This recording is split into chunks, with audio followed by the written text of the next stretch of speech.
Originally it was CAPW, now it's PWO, okay?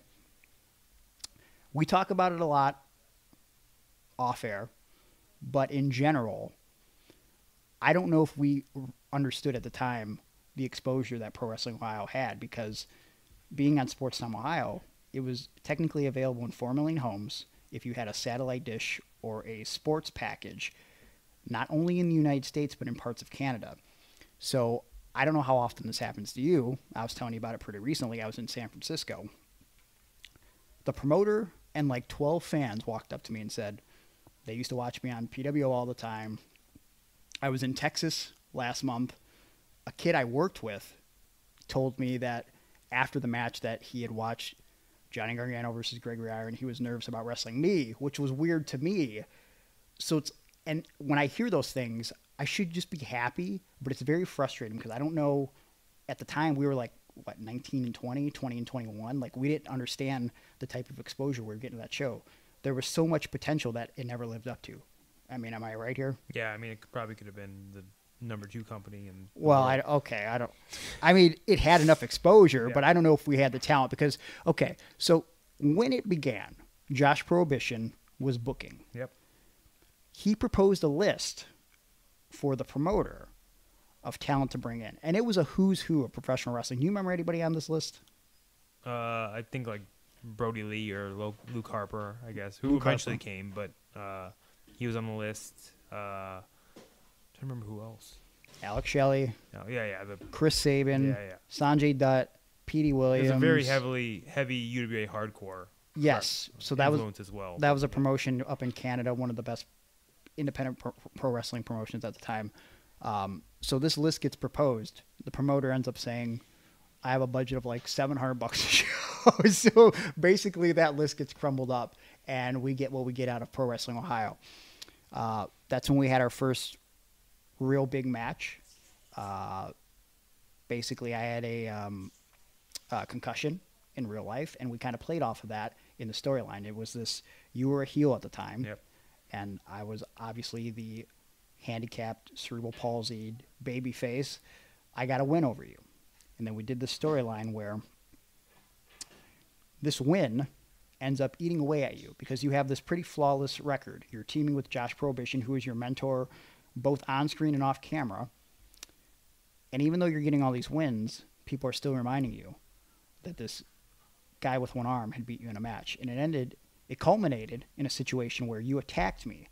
Do you remember anything leading up to that or that angle specifically? What do you remember? I remember the angle being very, I'm trying to think of the right verbiage here.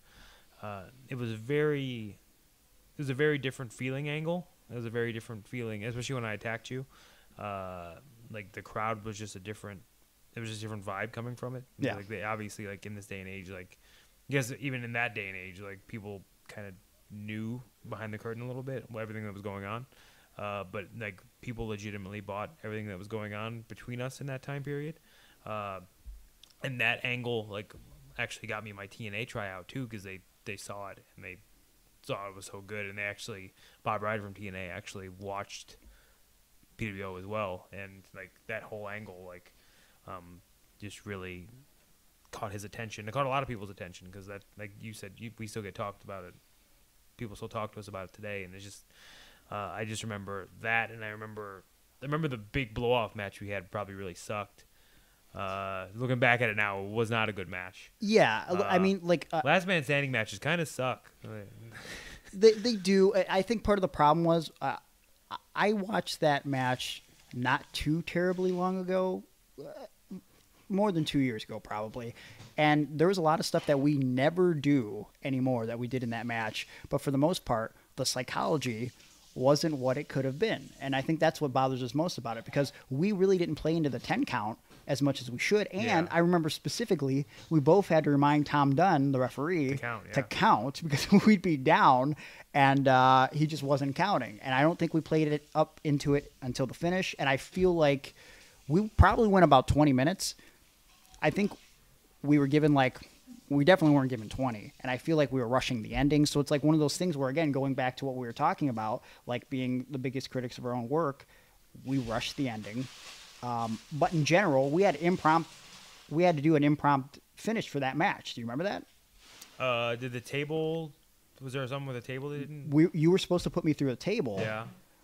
I went to pull the table from out under the ring, and I ripped the table ring. And this was early in the match, and I walked up to you and I said, "Well, we don't have a table."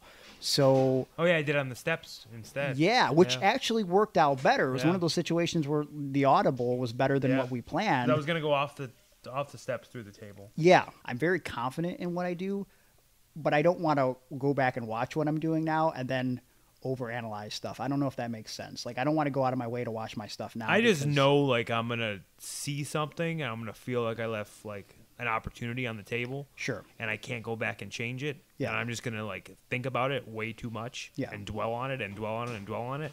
So like I just know that, like, to me it feels like I left money on the table. Like, it feels like I could have done that and I didn't do that, so I screwed up. So I'm just gonna get really down on myself, and I'm like I don't want to get down on myself, so I'm just gonna avoid it. Yeah. But I'm sure I'll watch it eventually. But I always say, I think like maybe when I'm 40 years old and I'm not wrestling anymore. You think you're gonna be done in 8 years? Yeah, I do. No way. No, I am. I don't believe that. I am. Not at all. Okay, you heard it here. We're gonna try to hold him to that. I 40 doubt years it. old. I might be done at 35. You never know. Okay.